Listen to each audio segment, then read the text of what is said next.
Okay, hi అండి, నమస్తే అందరికీ. ప్రస్తుతానికి మనం హుజూర్నగర్ పట్టణ అధ్యక్షులు మనతో ఉన్నారు, ములకలపల్లి రాంబాబు గారు. గత ప్రభుత్వంలో ముదిరాజులకు ఎలాంటి న్యాయం జరిగిందో అడిగి తెలుసుకునేందుకు ప్రయత్నం చేద్దాం. నమస్తే సార్. నమస్తే సార్, మీ ప్రభుత్వం అధికారంలో ఉన్నప్పుడు ముదిరాజులకు ఎలాంటి న్యాయం జరిగింది? ఈ ప్రభుత్వం వచ్చిన తర్వాత ముదిరాజులకు జరుగుతున్న న్యాయం ఏ విధంగా ఉంది? సార్, మా ప్రభుత్వం ఉన్నప్పుడు ముదిరాజులకి చెరువులు మిషన్ భగీరథ ద్వారా, మిషన్ కాకతీయ ద్వారా, చెరువులు మొత్తం కూడా పూడికల చెరువులు అసలు ఏ నేలమట్టం ఉన్న చెరువులను కూడా అసలు 12 ఫీట్లు లోతు తీపిచ్చి చెరువులన్నీ కూడా సశ్యామలం చేసిండు కేసీఆర్.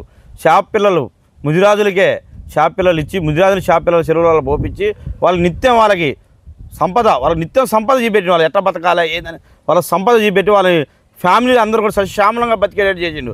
ఇవాళ రేవంత్ రెడ్డి ప్రభుత్వం వచ్చిన తర్వాత ఆ చెరువులు మొత్తం కబ్జా అవుతున్నాయి. కబ్జా అయ్యి హైడ్రా అని ఒకటి తీసుకొచ్చింది హైదరాబాద్లో. హుజూర్నగర్ కబ్జా అయ్యి మొత్తం చెరువులు మొత్తం కబ్జా అయ్యి మొత్తం వాళ్ళకే అంటగడతారు చెరువులు మొత్తం.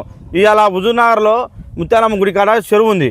ఎరగా నాగానే Congress party market chairman Congress party అయినా ఒక మొత్తం ఆక్రమించిండు చెరువును మొత్తం ఆక్రమించి బిల్డింగులు కట్టుకుండు అమ్ముకొని యువతల పడ్డాడు. అలాంటి సంఘటనలు ఉన్నాయి. ఇప్పుడు మొత్తం కూడా ఎన్ఎస్పి క్యాంపులో మొత్తం కూడా అయ్యే పరిస్థితి. ఎన్ఎస్ క్యాంపులో మొత్తం కాంగ్రెస్ వాళ్ళే ఇల్లులు మొత్తం మత్స్యశాఖ మొత్తం ఎవరికి సంబంధం లేకుండా వాళ్ళే క్యాంప్ మొత్తం ఆక్రమించుకోరు. చేప పిల్లలే ఏదైనా కాంగ్రెస్ ప్రభుత్వంలో ఏది లేదు, అన్ని నిర్ణయం. అసలు ఏ ప్రభుత్వం పట్టించుకున్న పాపం లేదు. ఆ మంత్రి ఎవరు కూడా తెలియదు ఇంతవరకు, మత్స్యశాఖ మంత్రి ఎవరు కూడా తెలియదు. ఇలా అడ్లూరి లక్ష్మణ్కు బాధ్యతలు అప్పచెప్పినట్టుంది. అడ్డూరు లక్ష్మణ్ ఎట్టుండడు, ఆ మంత్రి ఆడుండడు, ఆయన ఎక్కడుండడు, ఆయన ఊరు ఆయన పేరు ఎంతవరకు ఎవరు తెలియదు. మత్స్యశాఖ కార్మికులందరూ మత్స్యశాఖ పల్లెకారులందరూ కూడా అసలు ఆయన ఊరు అడ్లూరు లక్ష్మణ్ ఊరు ఆడుంటాడు, అసలు ఆ పేరే కూర్చలేదు అసలుకి. సార్, చెరువు సొసైటీల ద్వారా ఎంతో మందికి ఉపాధి కల్పించింది మీ ప్రభుత్వంలో. ఇప్పుడు ఆ సొసైటీలు కొనసాగిస్తున్నదా గవర్నమెంట్? అసలు ఆ చెరువు సొసైటీ అసలు కొనసాగిన నిర్ణయం సార్ అది. చెరువులు కేసీఆర్ ఉన్నప్పుడు టాటా ఏసీలు, 2 వీలర్ బండ్లు అన్ని ఇచ్చి నిరుపేదలకు అమ్ముకోవడానికి బుట్టలు, తెప్పలు, వలలు ఇవన్నీ ఏర్పాటు చేయించారు. ఇవాళ రేవంత్ రెడ్డి ప్రభుత్వం వచ్చిన తర్వాత ఆ తట్టలు ఆ బుట్టలు అన్నీ అమ్ముకుంటారు.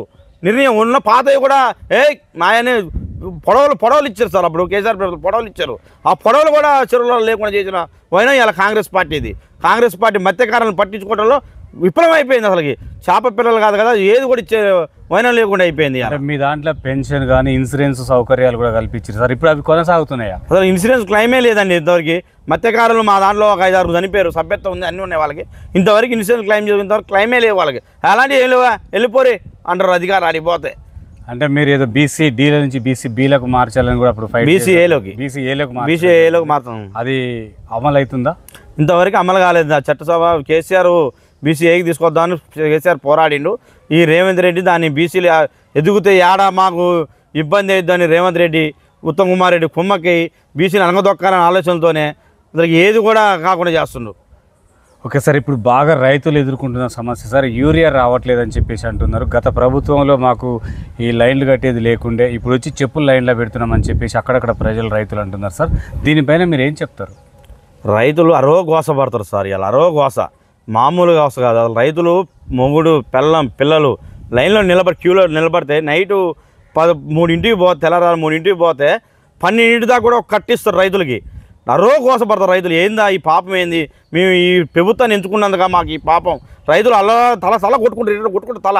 అసలు అర్థం కాకదు ఏంది మా పరిస్థితి, ఏంది ఈరే కట్టకూడదు అయిన పరిస్థితి ఉంది. ఇంత మా 10 సంవత్సరాలలో కేసీఆర్ దేవుడు ఆడుండో ఒక్కరోజు కూడా రైతులు ఇబ్బంది పెట్టలే. కరెంట్ 24 గంటలు కూడా కరెంటు రెప్ప వాళ్ళదే కరెంటు పోయిన రోజులు. ఇలా చినుకు పడితే కరెంటు పోతుంది. ఉత్తమ్ కుమార్ రెడ్డి మొన్న వాళ్ళ చోటపల్లిలో వాళ్ళ కాంగ్రెస్ పార్టీలో ఉత్తమ్ కుమార్ రెడ్డి చెప్పారు, ఆడ అయ్యా మా చోటపల్లి మటంపల్లి మండలంలో కరెంటే ఉండట్లేదు, మేము ఏం చేస్తామో మాకు తెలియదు అని కాంగ్రెస్ వాళ్ళే ఉత్తమ్ కుమార్ రెడ్డి చెప్పారు. ఉత్తమ్ కుమార్ రెడ్డి నేను చెప్తా, డీతో మాట్లాడతాను, కరెంట్ అనే మాట లేదు. రైతులు అరవకోసపోతారు, మోటార్ల కాడ పండుకోవాల్సిన పరిస్థితి వస్తుంది. రైతులు కూడా కరెంట్ లేక ఈరియా కాడ పెళ్ళం కొడుకుంటే ముసలమ్మ తల్లి కొడుకు పొలం కాడ పండుకోవాల్సి వస్తుంది కరెంటు పోయి వస్తుంటే. అలాంటి పరిస్థితి ఉందండి హుజూర్నగర్లో, ఏడైనా రాష్ట్రం మొత్తం కూడా. ఓకే సార్, కాళేశ్వరం నీళ్ళు బీఆర్ఎస్ ప్రభుత్వం ప్రతి విలేజ్కి ఇచ్చినాయని చెప్పేసి అంటున్నారు సార్. కాంగ్రెస్ ప్రభుత్వం అది కూలిపోయింది, అక్కడ నీళ్ళ చుక్కలేవు అంటున్నారు. మరి దీనిపైన మీరు ఏం చెప్పదలుచుకున్నారు సార్? కాళేశ్వరం శ్యామలం ఉంది సార్, శ్యామలం ఉంది. ఇప్పుడు ఉత్తమ్ కుమార్ రెడ్డి పులిచింతల ప్రాజెక్టు కట్టిండు, ఆడ కూడా నెర్రలు వచ్చినాయి. నెర్రలు వస్తే అప్పుడే ఉత్తమ్ కుమార్ రెడ్డి డ్యామేజ్ చేసినా మేము అనలేగా. అది ఏదో అధికారులు దేనివల్ల కొంచెం నెరలు వచ్చినాయి, దానివల్ల మునగా సూర్యాపేట దాకా వచ్చినాయండి వాటరు, సూర్యాపేట దాకా వాటర్ వచ్చినాయి సశ్యామలంగా. ఆ వాటర్ లేని మహబూబ్నగర్ పొలాలన్నీ కూడా సశ్యామలం అందునే వాళ్ళు. ఇవాళ పోతే కేసీఆర్ దేవుడని మొక్కుతారు తప్ప ఈ పాలన ఎందుకు వచ్చిందో నాయన అనుకుంటారు. ఓటేసిన మేము చచ్చిపోతాం ఓటేసినారా కానీ బాధపడతారు అందరూ కూడా. ఓకే సార్, ఇప్పుడు తీన్మార్ మల్లన్న కాంగ్రెస్ పార్టీ నుంచి గెలిచిండు ఎమ్మెల్సీగా, ఇప్పుడు కొత్త నూతన పార్టీ పెట్టడం జరిగింది సార్, ఆ పార్టీ కొనసాగుతుంది అంటారా? తీన్మార్ మల్లన్న ఆ పార్టీ అనే తీన్మార్ మల్లన్న అనే వ్యక్తి ఎప్పుడైనా కమర్షియల్ మైండ్ డబ్బుల కోసం ఆలోచిస్తాడు. హుజూర్నగర్లో కూడా ఒకప్పుడు పోటీ చేసిండు. హుజూర్నగర్లో కూడా మేము అందరం కొంతమంది కూడా సందాలు ఇచ్చారు, ఆయన వసూలు చేసుకుని సందాలు. కొద్ది నా కాడ ఏమీ లేదు, సందాలు వసూలు చేసుకుండు. అగ్గిపేట గుర్తొచ్చింది, సందాలు వసూలు చేసుకుండు మా దగ్గర కూడా. మేము కూడా 1000-10 మనం బీజు వాళ్ళే అనుకుని అందరూ 2000-1500 సందాలు ఇచ్చినాం. ఇవాళ ఆయన లగ్జరీ కారు ₹1 కోటి కారులో తిరుగుతుండు తీన్మార్ మల్లన్న. నాకేం లేదు అంటాడు తీన్మార్ మల్లన్న. బీసీ రాజాధికారాన్ని పోరాడుతున్నాడు. సిద్ధాంతం మర్చిండంటావా? మర్చిపోయిందండి. అంటే ఏం లేదు, అంగిలి సిద్ధాంతం లేదు, ఏం లేదు. కమర్షియల్ బ్రెయిన్, ఆయన డబ్బులు వరిస్తే వాళ్ళకెళ్ళి అయిపోతాడు. అలాంటి తీన్మార్ మల్లన్న ఇలా హుజూర్నగర్లో మేము చూసినాం కాబట్టి, ఆయన చరిత్ర చూసినాం కాబట్టి, ఆయన వ్యవహారం చూసినాం కాబట్టి ఆయన గురించి మాకు తెలుసు. ఓకే సార్, ఇప్పుడు మొత్తం కూడా ఎట్లా ప్రతి విలేజ్లో బెల్ట్ షాపులు అయితే బీభత్సంగా అయిపోయినాయి, దానిపైన మీరు ఏం చెప్పదలుచుకున్నారు? బెల్ట్ షాపులు మామూలు బెల్ట్ షాపులు కాదు సార్. ఇప్పుడు ఇదివరకు కేసీఆర్ ఉన్నప్పుడు బెల్ట్ షాపులు ఊరికి ఏదో 1-2 ఉండేవి. ఊరికి వచ్చేసి ఒక ఊరిలో 10 బెల్ట్ షాపులు అయినాయి. ఎక్సైజ్ ఆఫీసర్, ఎక్సైజ్ సిఐడి ఎస్ఐలు అందరూ బెల్ట్ షాపులతో కుమ్మక్కయ్యి నెలకింత మామూలు తీసుకుంటూ ఉత్తమ్ కుమార్ రెడ్డితో ఫోన్ చేయించి ఇవే మా బెల్ట్ షాపులు నడవాలని విపరీతంగా అయిపోయినాయి. బెల్ట్ షాపులు మొత్తం తాగుబోతం చేశారు. అది కాక ఇప్పుడు గుట్ట రామస్వామి, గుట్ట బాలాజీ నగర్ యువత నుంచి వస్తారు సార్ ఇక్కడికి వచ్చి గంజాయి సప్లై చేస్తారు. ఇక్కడ హుజూర్నగర్లో ఈ పెదకాల కట్ట అవసరంకి గంజాయి సప్లై చేస్తారు. ఉత్తమ్ కుమార్ రెడ్డి పేరు చెప్తారు ఏమనంటే, వీళ్ళేమో అసలు పట్టించుకుని దాఖలేదు లేవు. మొన్న కూడా ఒకటి మటకొచ్చారు, పట్టుకో గంజాయి కేసు చేసి పంపించడమే ఉత్తమ్ కుమార్ రెడ్డి ఫోన్ చేసినని. అలాంటి పరిస్థితి ఉంది సార్. రాంబాబు గారు హుజూర్నగర్ పట్టణాన్ని నూతన మార్పు ఏ విధంగా చేయబోతుండ్రు? ఈ నూతన మార్పు అంటే ప్రజలందరూ కూడా ఈ కాంగ్రెస్ పార్టీకి ఓటేయడానికి సునకంగా లేరు సార్. ఇప్పుడు కేసీఆర్ ప్రభుత్వం ఎప్పుడు వస్తుందా అని దండం పెడతారు ఇళ్ళలో కూర్చొని అందరూ. మేము ఓటు ద్వారా ప్రజలందరూ ఇప్పుడు భయభ్రాంతులకు గురి చేస్తారు కాంగ్రెస్ పార్టీ లీడర్లు.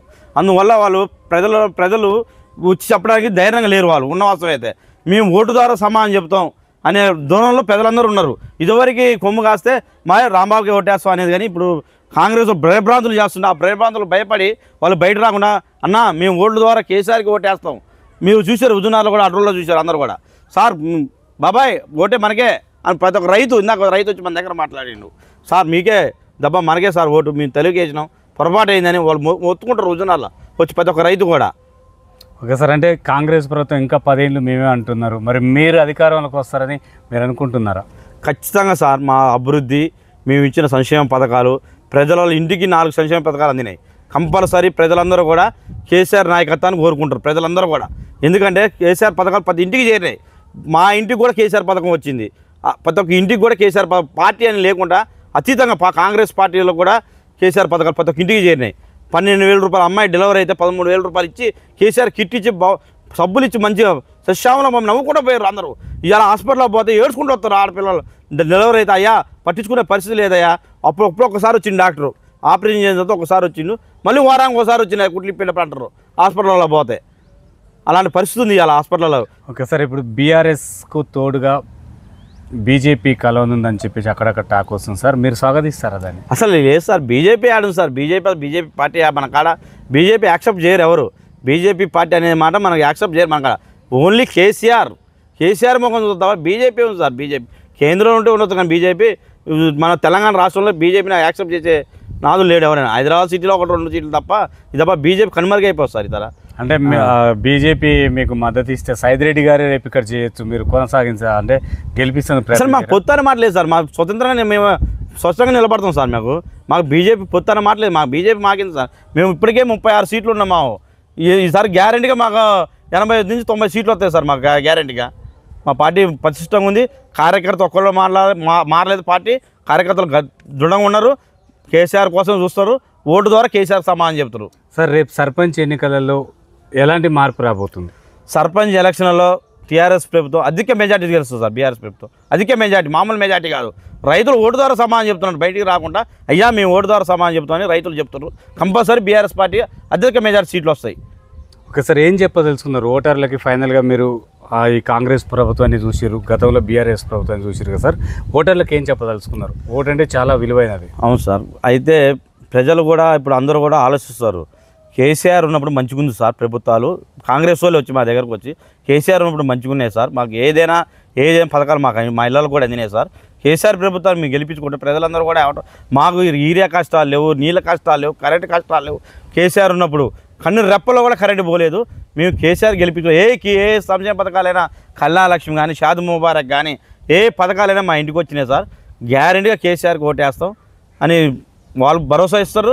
మనకు కూడా పోయిన కూడా జన సమీకరణ కూడా కేసీఆర్ బొమ్మ చూసి జనాల సమీకరణం వద్దనగా జనాలు తండోపు వస్తారు. మాకు అయ్యా మీకు ఓటేస్తాం, మీకు ఓటేస్తాం అయ్యా, మీకు ఏది చెప్పలేము, ఎందుకు కాంగ్రెస్ గుండాలు వస్తారు, మనం బేరిస్తారు, మీకు ఇల్లు రావు రావని బేరిస్తారు, అట్టేం లేదా, మేము ఓటు ద్వారా సమానం చెప్తాం అని ప్రజలందరూ తండోపు కేసీఆర్ వైపే ఉన్నారు సార్. సార్, రాంబాబు గారు పట్టణాధ్యక్షులతోటే తృప్తి పడుతుందా, ఇంకేదైనా పదవులు ఆశిస్తున్నారా? ఇప్పుడు మనం ఉద్యమాల కాంచి ఉన్నాం సార్ పార్టీలో. ఇంతవరకు మనం జగదీష్ రెడ్డి శంకరమ్మ గారు పర్సనల్ పిఏగా చేసినాం. మనం శంకరమ్మ గారు 4 సంవత్సరాలు నడిచినాం.